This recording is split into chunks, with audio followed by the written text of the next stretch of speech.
group of good friends. We're going to bring this place back. It's not so good. I thought it was going to be this beautiful. I haven't been there in a while. I said, this is going to be beautiful. It's not looking too good. But we're going to bring it back. Why don't we sit down, tell you about our day. Should I tell you about the day first? My little conversation with a nice gentleman named Vladimir Putin. Actually, we had a good talk. And I think that progress is being made. 5,000 young soldiers are being killed every single week on average. Can you believe 5,000? And it's actually a number probably worse than that, in addition to other people that are being killed in towns. And we're trying to stop it. It's a bloodbath. It's an absolute bloodbath. I've seen satellite pictures that are so bad, so horrible, and that's to think that in this day and age, we're living with this horrible thing that's going on, and we're doing the best we can. This was not our war. This was not me. We're doing something from the last administration, how they allowed that to happen. It wouldn't have happened. It would have never happened. And you know, the Ukraine-Russia wouldn't have happened, but I'll tell you what else wouldn't have happened. October 7th would not have happened. This was a terrible thing also. A lot of bad things happened in the last 4 years, but good things are happening now. Tremendous visit in the Middle East. We went to Qatar. We saw the Saudi Arabia, all the top people in UAE, and we brought back about $5.1 trillion. That's not bad.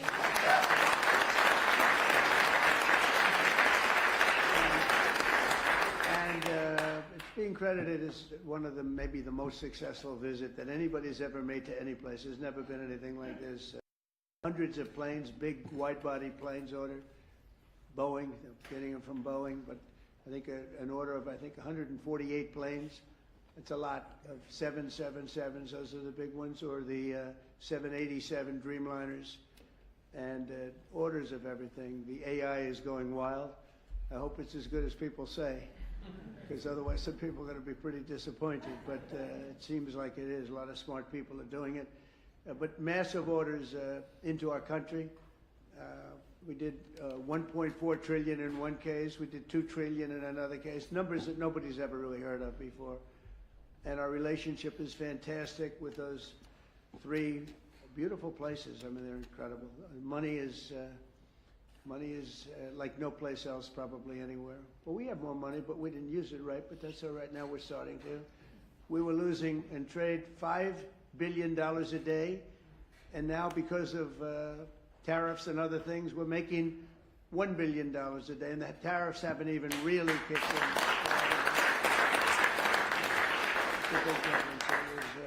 For the last 4 years have been a disaster for us with trade and frankly with everything else.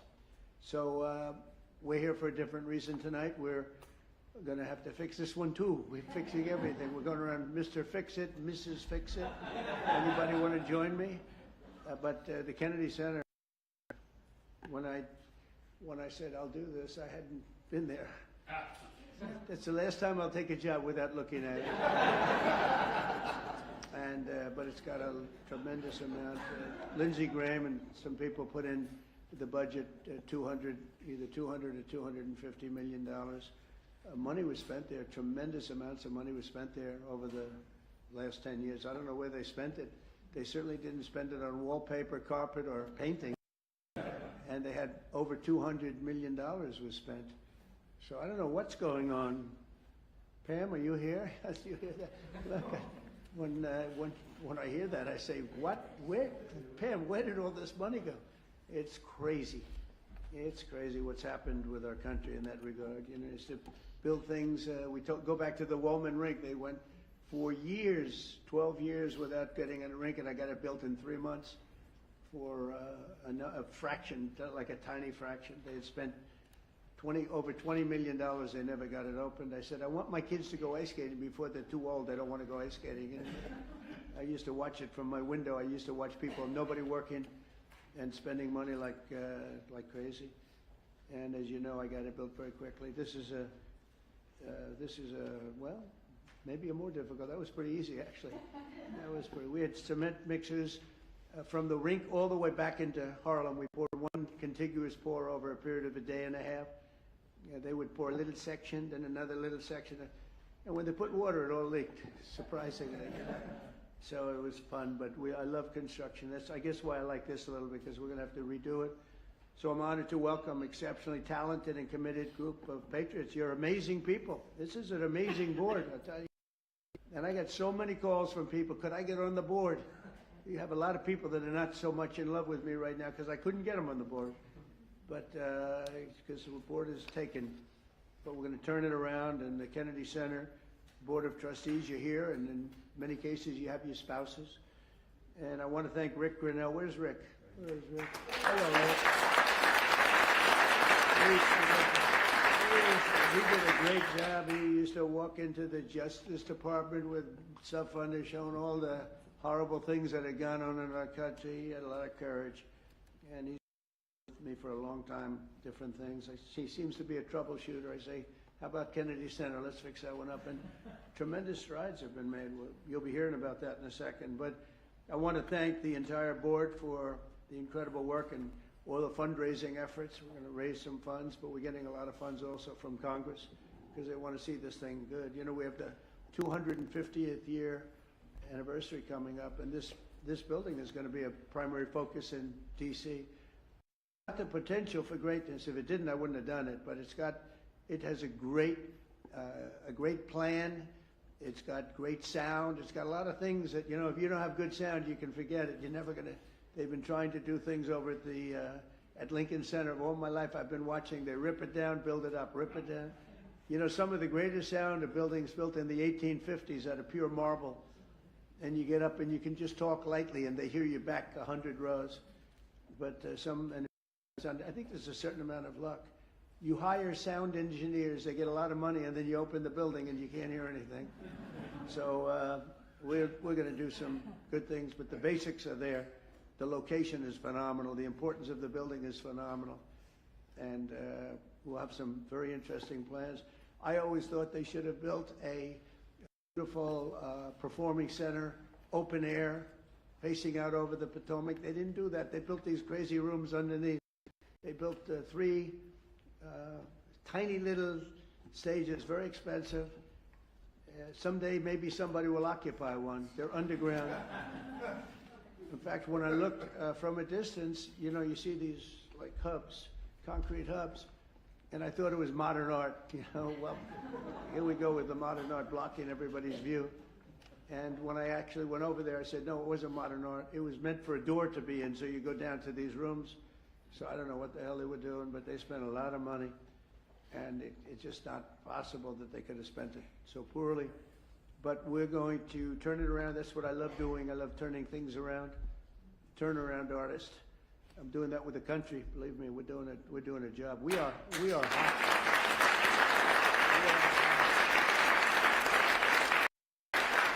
The country is hot. We in a short period. Look, we've been there for 100 days plus a few days. As they said, the king of Saudi Arabia said, your place, your country is a whole different image now. We were a laughing stock, an absolute laughing stock, but we're not a laughing stock any longer. And, you know, I was talking to, as I said, President Putin for 2.5 hours. That was being very seriously listened to. We don't like what's happening. We don't like that we should have ever been involved. Would have never happened. But we're respected again as a country. You know, one thing that I tell you that I think is amazing. If you remember about 8 months ago, the big story was that nobody wants to join our military. We couldn't have any, people weren't joining. And they weren't proud of our country. They weren't joining police forces all over the country, Houston, Dallas, all over the country, New York. And now we have a record-setting enlistment in the military. Think of that, record-setting. The most in 38 years, but it's probably more than that. They started taking the numbers, Susie, 38 years ago, right? But the most in 30 years, probably the most ever, I don't know. But we have record-setting young people that want to join the military, and that's incredible. To have that is just absolutely incredible. And to think that 8 months ago, we were all listening to the fact that this was before the election. 8 months ago, we were listening to the fact that we wouldn't have any, we wouldn't have anybody in our military. I mean, nobody. Army, Navy, Air Force, Marines, Space Force. I'm so proud of Space Force because we got that going. We started Space Force, and they wanted to terminate it, and the military backed up.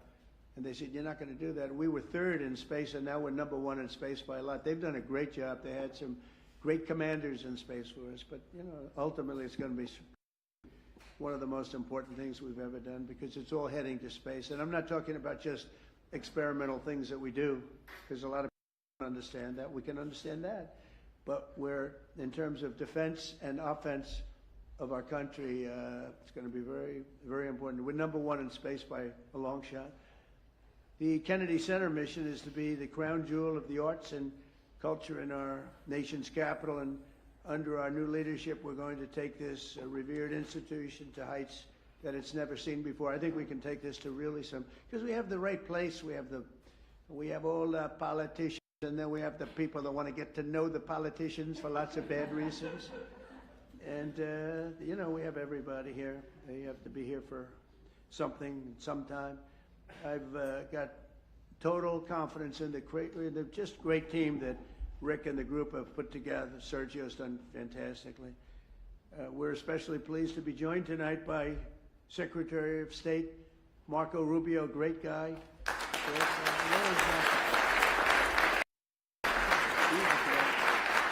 I'm telling you, he was born for this. He loves it.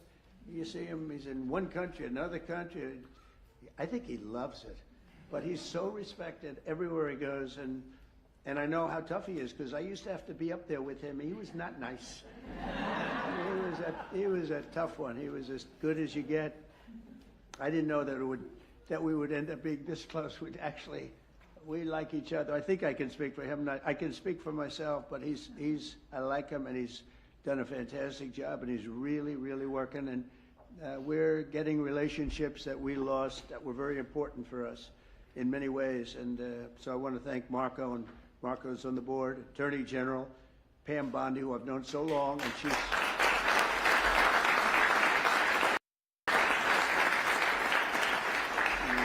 she's married to the best looking guy in the room, I must admit. But she has been amazing. She's so respected, and she's really delving into some tough territory. She sees what's happened and what's going to happen, and she knows before anybody else. She's just a fantastic person. She's got a great staff that's surrounding her, and I think she's just a star. But I've known that for a long time. I'm not surprised at all. So thank you very much, Pam, for the job you do. And by the way, she was the Attorney General of Florida, so she had plenty for a long time and never had a problem. I can't remember a problem. And she kept everybody safe, and they felt very secure. Now she's doing it on an even bigger. Who would have thought it would have been a much bigger level, right? But she gets it. Secretary Howard Lutnick is here with his wife Allison, and he went with us to that incredible 4-day journey that we had, and we saw some things that were incredible. But everybody respects him. Did a great job in business. He built a firm twice. His firm was at the top of the World Trade Center when the planes hit, and he was amazing story. He was always Allison. Good job. You got him to take your boy, right? Years ago on that horrible date, when you think of it. So Howard would always built Cantor Fitzgerald. And he built it in a very top firm. They had the top 3 floors of the World Trade Center, the building, the first building that was hit. And he was always there at 6 in the morning, 5:30 in the morning. There are a lot of the stock guys, they have to do that. Someday you'll explain to me why. Probably insider trading, Pam. But whatever the hell reason, he was there always at 5:30 or 6 o'clock. And first time ever, almost ever, his wife was after him for years to take their son to school. He was a young boy, very young, like early grades, and he would say, no, I can't. This was years after like 2 or 3 years of being harassed by Allison. It was very tough. Great wife, beautiful wife, but she's very, very tough. And finally, he did it. He took his boy, and it was on that day, and he dropped the boy off at 8:30 and started driving down the West Side Highway, and he would have been in that building, and every single person died in your firm. He had lost everybody. And with the exception of a few people in Europe and maybe a couple of other places, small, because they were all very New York-centric. And every single one of them died, including your brother. And what he did was incredible, actually. He rebuilt the firm. And he gave a percentage of it for years to the people, the families of the people that died. And the new firm became more successful than the old firm, using the same name, Cantor Fitzgerald, and he rebuilt it step by step by step. And I mean, that's why I said I have to get this guy if I have a chance, if I ever do. And he was very happy. They were doing great. They were doing record business. But when I said, how about coming over to commerce, a little thing called commerce, and now I don't think you could ever go back into that world because it's so big. He and Scott are in charge of, along with others that are great, but they're in charge of the biggest deal ever made in history. It's the whole tariffs. We've taken in trillions of dollars, trillions. And we've been hurt very badly by other countries that did this to us for 20, 25 years. They were taking advantage of us. We never did anything. Doing it to them, and fairly, I'll tell you what, modestly.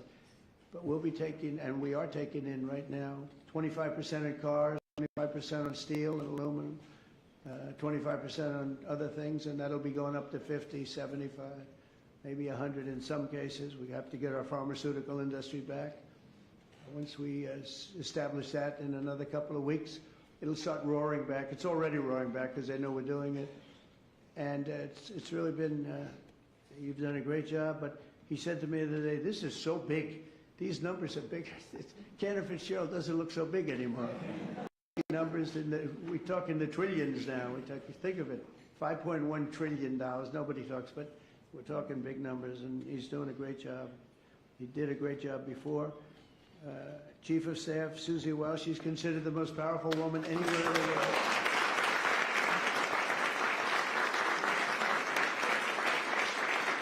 She's the most powerful woman in the world. And a lot of people are saying that, but she had a couple of articles, and I said, you know, it's actually, she can wipe out a country with just a mere phone call. That's the end of the country.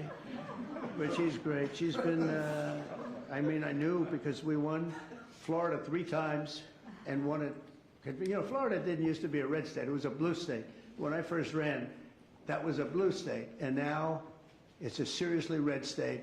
And it got more and more, and we're going to keep it that way. But Susie ran it, and we won by a landslide, and the Republican hadn't won. You know, you had a Democrat senator, you had 2 Democrat senators, but you had a Democrat governor, you had a lot of Democrats.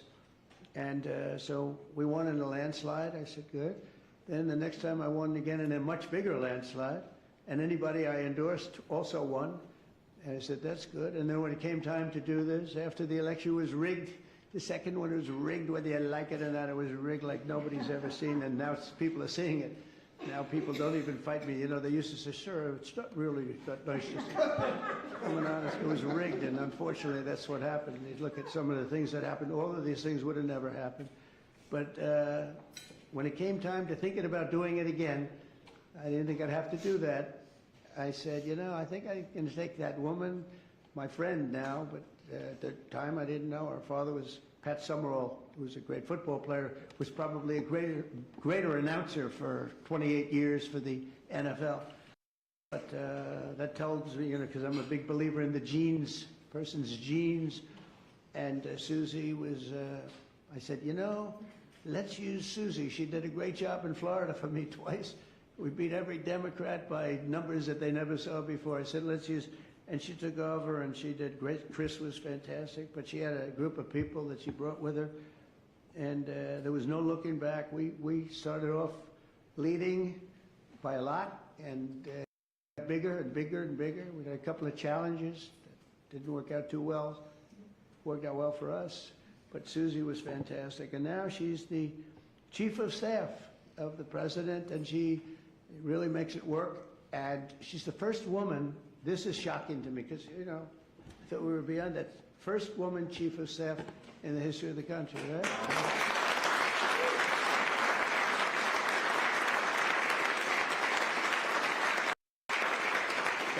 And she's doing a great job, and you know, those men are scared. She sits in the back of the room, she watches them like this. She doesn't want publicity, she doesn't want to be on camera, she doesn't want stories. But they're up there yapping, yapping, yapping, and if they start yapping the wrong way, it's not pleasant for them. She's great. And we have a friend of mine, a man that I endorsed, and he proudly went through the roof. Jeff Landry, governor of Louisiana.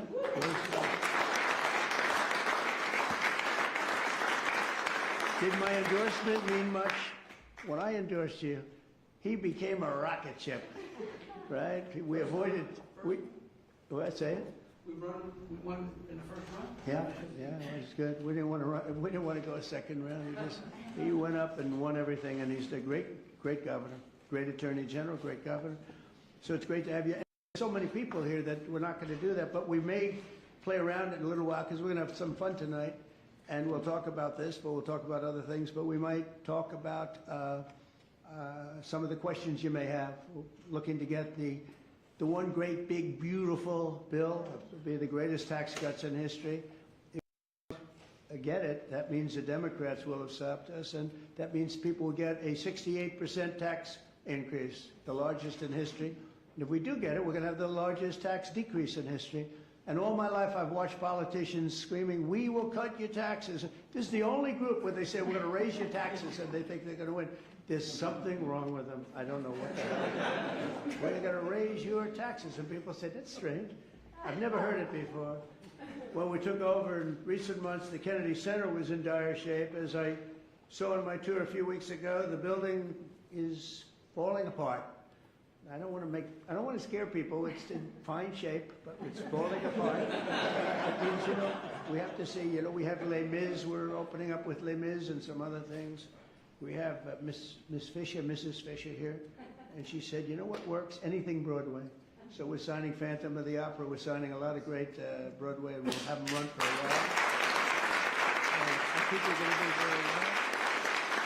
But it's been neglected very badly, and it needs an infusion of different things, including probably funds, but I think we're going to do very well when we get some money from Congress to fix it because it's so important. The previous leadership wasted millions and millions of dollars and handed us a budget deficit of $26 million. Can you believe that? In addition, the programming was out of control with rampant political propaganda, DEI, and inappropriate shows. We had some very inappropriate shows, to put it very nicely. They had dance parties for, quote, queer and trans youth. I guess that's all right for certain people. Quote, and I'm just quoting, I'm not saying it, queer and trans youth. That wasn't working out too well.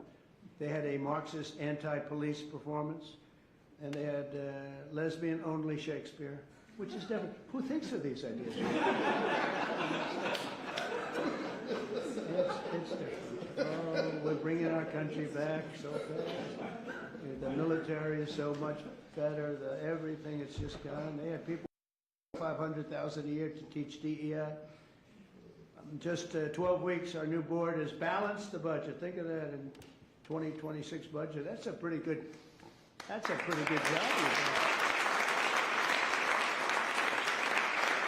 So that's amazing. So the 2026, I told you it was 25 million under. It's balanced now for the fiscal year. Eliminated DEI initiatives in all cases. Brought back family programming that will attract large audiences once again, and launched a plan to renovate the building and reclaim the grandeur as a landmark, a Washington landmark, which it always was. The Kennedy Center will also play an important role in our national celebration to commemorate the 250th anniversary of America's founding. So we have three really big. We have that. We have the 250th anniversary of America's founding. That's a big deal. And we have the Olympics, and we have the World Cup.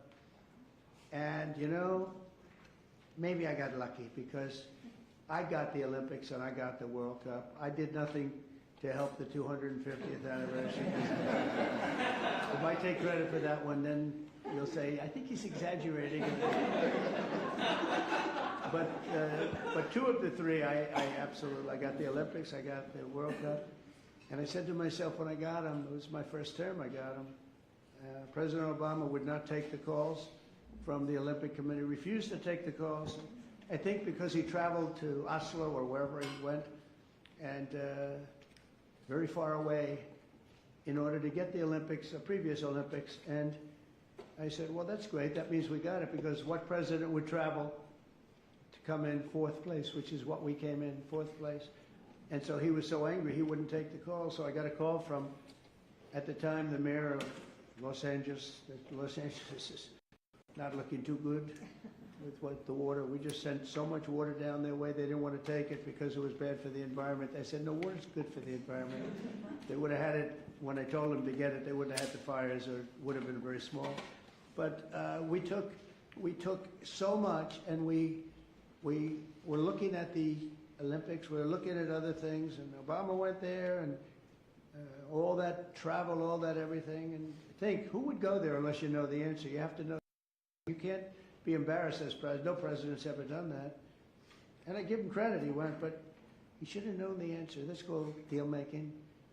And he didn't, and they put him at fourth, and he was so angry that it hurt his whole thing. He didn't want to talk to anybody. So I got a call from the mayor, and he said, sir, you're the president-elect. I was president-elect at the time. The president will not speak to the Olympic Committee, and I understand that, but a little bit his fault, I guess. Very embarrassed by that. And I said, I'll speak to him. And I spoke to this gentleman who was obviously Scandinavian, seriously Scandinavian, and very nice. I couldn't get him off the phone because he was so starved for love. He just kept, I must have had him for 2 hours. I couldn't. I said, sir, I have to go. President-elect. Yes. All I said to him, yes, yes, yes, we will take good care. They wanted to know that if they choose us for the Olympics, will we treat them nicely? And I said, we're going to treat you like so well, like you've never been treated. And then he wanted to talk about anything because nobody would talk to him. Now he talks to him. And we got the Olympics, and then we got through Johnny, who's the boss. He's a friend of mine, and we got the World Cup. I got them both, and I said, I won't be president. I won't be. I got the Olympics and the World Cup, and I won't be president. And they're going to forget that I got them. Nobody's going to mention it. Because, you know, a little bit, that's the way life is. And then they rigged the election. And then I said, you know what I'll do? I'll run again, and I'll shove it up their ass.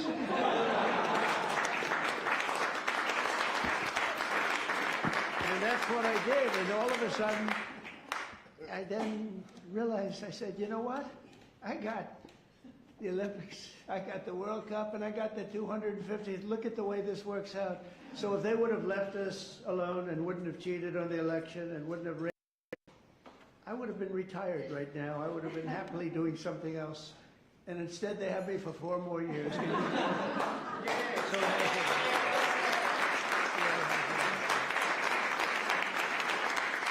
So instead of putting forward programming that tears our country down and tears our country apart, the Kennedy Center should be the nation's premier venue for lifting up the best of our country and lifting up the American arts, theater, music, and culture. And together, it's really an honor to be like. I mean, I have so many friends on the board. It's a hot board, just like we have a hot country. You know, we have a hot country. Our country was stone cold 8 months ago. It all began on November 5th. Does everybody know that that was the election day? And from that moment on, and then January 20th came, and what we've done, we have almost no inflation. Our energy prices are way down. Our gasoline costs are way down. Groceries are way down. Eggs. Remember, they hit me with eggs my first week. Sir, the fake news, those people right there. They're saying, sir, eggs have gone through the roof. They were doubling and tripling eggs. I said, I don't know what I just got here, excuse me. And through our she's done a great job, Brooke Rollins, Secretary of Agriculture. Anyway, the prices came down. They didn't want us to, we had the egg roll here a couple of weeks ago for Easter. They didn't want us to order eggs. They wanted the eggs to be made out of plastic. They wanted plastic. I said, I'm not going to do that. But by the time it came around, the egg prices are way down. The groceries are way down. Everything is way down. We are just doing great. Think of it, no inflation. And we're taking in billions, hundreds of billions of dollars in tariffs we never did before. We got a hot country right now. We have a country that people are proud to be a part of. So we're going to honor the legacy of President Kennedy's great legacy, and we'll create the best and most beautiful home for the performing arts anywhere in the country and many other things also. I want to thank you again, we're gonna have some fun working together. We're gonna make this a fun project. That's what I thought until I walked into the building. I said, this won't be the fun I thought, but it is fun. I like to create, you like to create. Most of the people in the room like to create, just like Bob Kraft created the New England Patriots. He happens to be here. And he tells me he's a great new quarterback, so we're going to see. You know, a lot of people make that statement. We're going to find out, but I have a feeling you're going to be right. You've been right about a lot of things. He was right about Tom Brady, right? He got him almost the last draft choice in the last round, sixth round, whatever it was. How did he work out, Tom Brady? Okay? Not bad? Good, right? But Bob's here, and his wife, as you know, Dana, she's on the board. And she's much younger than him, so he wanted to come tonight with her. Isn't it nice when you have a husband who will travel with you to the board, and he's a big shot, too? And he's a great guy. He's been my friend for a long time. So I'd like to ask, if I might, Secretary Rubio, and followed by, we're going to ask Sergio to say a couple of words, and then Rick Rennell, and we'll have a little fun tonight. And you know what they can do? If they can, relatively quietly, they can start serving the meal. So by the time we're all finished, we get the hell out of here, we go home, and we have our board, all four, and we can start doing that quietly. And so Marco, please come up and say a few words. Thank you, everybody.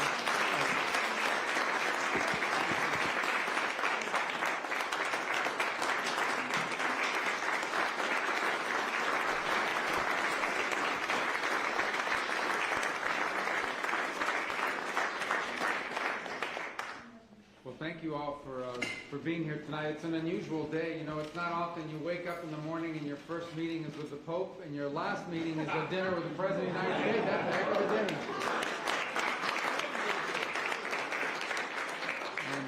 But it actually is an honor to be a part of this administration, Mr. President. It's actually a very unique situation. I don't know how many of you got to see the President's speech in Saudi Arabia. I think it will go down as one of the most profound foreign policy speeches in American history. And where it outlined a vision for the future and a vision of prosperity. And I tell people, we have a president of peace. In fact, I'll tell you kind of an aside, one of the cardinals I was meeting with, Mr. President, the day before the papal mass said to me, you know, it's very unusual for us.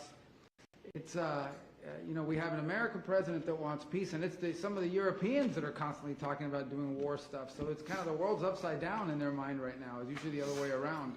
And it's a great honor to work for a president who literally spends half his day, maybe more, trying to stop wars, end wars, prevent wars.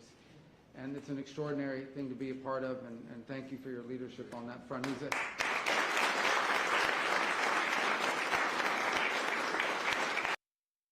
a key part of the speech he gave, and I just summarize it this way. Our president is a builder, not a bomber.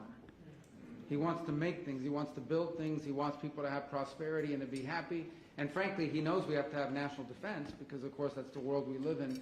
But I think one of the things that troubles him deeply is how much money has to be spent on some of his military and war, because it's just the way the nature of the world is. He'd much rather be spending growing the economy and doing the deals that we've seen, and he's trying to convince other countries of that as well. I want to be a part of this tonight for a few moments because you have an opportunity here. You know, the Kennedy Center is a showcase of American excellence in arts and culture, and that's what it needs to be again. And the work that Rick and his team are doing, both to bring the building and the actual function of the organization to reflect that, but the programming is the other thing. We're really excited to see the programming, the shows that are coming, that will be a highlight of American excellence and of American culture and American entertainment.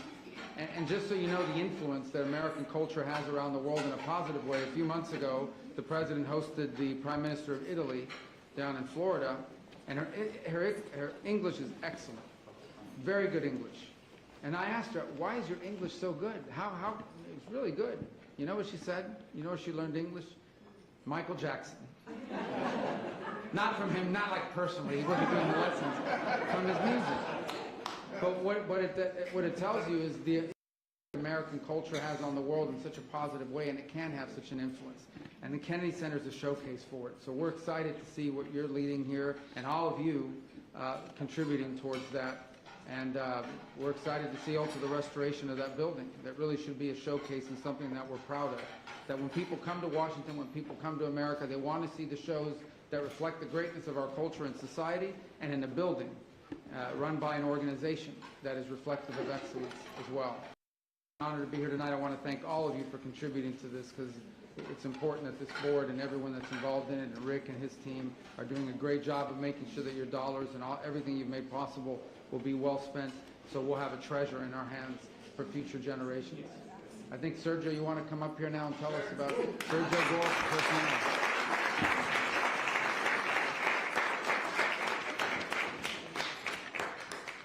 Good evening. It's an honor to be here with all of you. We're here to honor the spirit that makes America exceptional. Under President Trump's leadership, we're witnessing the revitalization of American culture, a return to the values that fuel our greatness. I can't think of a better chairman of the Kennedy Center than President Trump. And a lot of you know his incredible record when it comes to dealing with these individuals who become American icons. So from Michael Jackson to hosting Pavarotti many times, to Andrea Bocelli, to incredible individuals that have changed the landscape of art and music.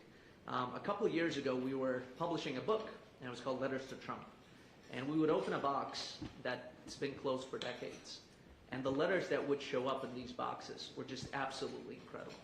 And there was a letter from 1986, and it was written to, "Dear Donald, I have a new show opening up. And I'd love for you to attend. It's called Phantom of the Opera." Signed, Andrew Lloyd Webber.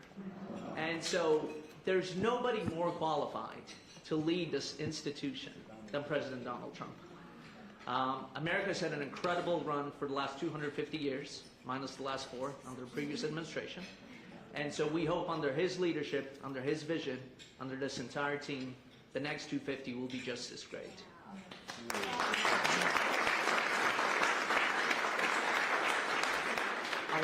I want to thank all who have contributed to the Kennedy Center. Howard Lepnick, 7-figure donation, thank you. And we have a lot of other individuals who are looking to contribute. Anthony, you're nothing but cash, we know that. With that, I want to bring up our incredible director who's leading up the day-to-day activities of the Kennedy Center, Ambassador Rick Rennell.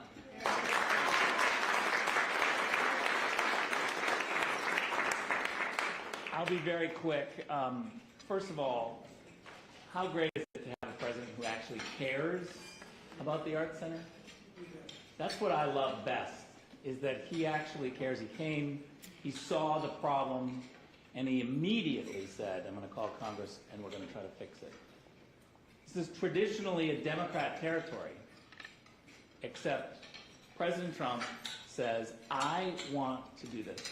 I have to tell you, President Trump is actually saving the Kennedy Center, because there is discussion right now of whether or not to take it down.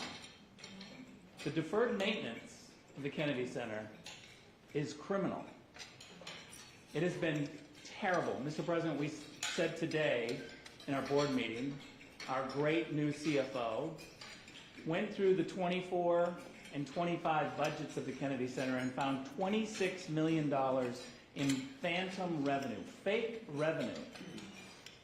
It's criminal. We're going to refer this to the U.S. Attorney's Office here. We're lucky enough to have the Attorney General on the board of the Kennedy Center who heard all the details today. She heard the details. And this is unacceptable in America, to have a fake revenue of $26 million fraud on previous donors. It's unacceptable, but I'm here to tell you that what we have is total transparency now. We want people to go through the budget. We want them to question it. We announced our program today, which is literally shocking the media, because they're saying, okay, this is pretty good. We're not getting criticized for the programming, because guess what, Mr. President? When you pick programs that are popular with the public, they respond. People buy tickets. It is popular when you do programming for the masses.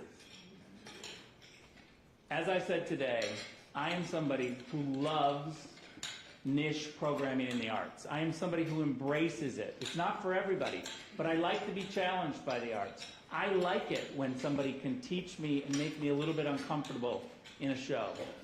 But one thing that we're not going to do at the Kennedy Center is inappropriate content for children. We're going to protect children, and we're going to make sure that we are absolutely not losing money on our program. We can't do arts education if we don't have enough money and we have fake revenue coming in.